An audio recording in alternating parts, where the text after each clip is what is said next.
আচ্ছা, right form of verb. HSC পরীক্ষার্থী যারা তাদের জন্য সবচেয়ে গুরুত্বপূর্ণ কিছু রাইট ফর্ম অফ ভার্ব, যার ভিতরে একটা আছে সাবজেক্ট ভার্ব এগ্রিমেন্ট। এখানে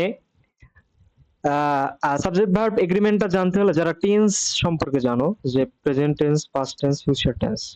এখানে present tense, past tense, future টেন্সেরও তোমার কি চারটা ভাগ আছে, তাই না? Present indefinite, present continuous, present perfect, present perfect continuous, এরকম আর অন্যগুলোরও ভাগ আছে। এই জিনিসগুলো তোমার জানতে হবে আগে। রাইট ফর্ম অফ ভার্ব শিখতে হলে আগে এটা জানতে হবে। সাবজেক্ট, তাহলে আমরা কি সাবজেক্ট ভার্ব এগ্রিমেন্ট সম্পর্কে জানবো। এখানে কি আছে, সাবজেক্ট একবচন হলে ভার্ব একবচন হয়।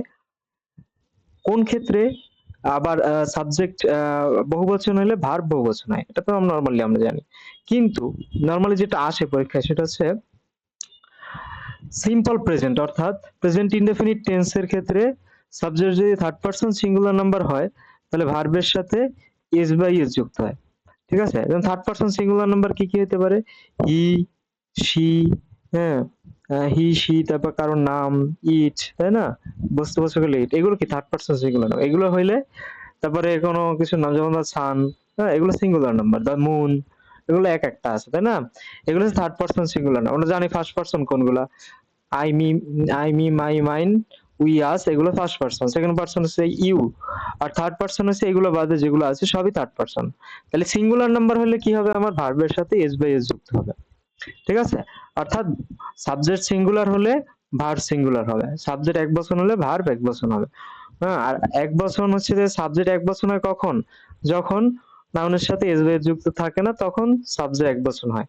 আর ভার্বের সাথে এস বাই এস যুক্ত হলে কি ভার্ব এক বচন বা সিঙ্গুলার হয়ে যায়। ঠিক আছে? তাহলে the sun rises in the east, তাহলে এখানে দেখো দ্য সান, এটি কি একটা সূর্য, তাই না? এক বচন, সেজন্য কি ভার্বের সাথে এস বাই এস যুক্ত হয়েছে। এবার মাই সিস্টার সিংস বিউটিফুললি, সিস্টার আছে, সিস্টার্স না, সিস্টার এক বচন, আমার বোন একা, তাহলে সাবজেক্ট সিঙ্গুলার ভার্ব সিঙ্গুলার হয়ে যাবে। তাহলে থার্ড পারসন সিঙ্গুলার নাম্বার, তাই ভার্বের সাথে এস যুক্ত হয়েছে। এবার গেছে the students write their note, এখানে দেখো স্টুডেন্টস মানে কি ছাত্ররা, তাহলে এটা কি বহুবচন হয়ে গেছে। সাবজেক্ট বহুবচন হইলে বা প্লুরাল হইলে ভার্ব প্লুরাল হইবে। আর ভার্ব প্লুরাল কখন হয়, ভার্বের সাথে এস বেস যুক্ত না থাকলে এটা কি প্লুরাল হয়ে যায়। ঠিক আছে? এবার আছে এ পেন কস্ট 10 টাকা, একটি কলমের দাম, একটি কলমের দাম 10 টাকা। তাহলে একটা কলম, এটা কি সিঙ্গুলার, তাহলে কি ভার্ব সিঙ্গুলার হবে। তা ভার্ব সিঙ্গুলার হয় কখন, থার্ড পারসন সিঙ্গুলার হলে ভার্বের সাথে এস বেস যুক্ত করলে সিঙ্গুলার হয়। The bird fly in the morning, পাখিরা সকালে ওড়ে।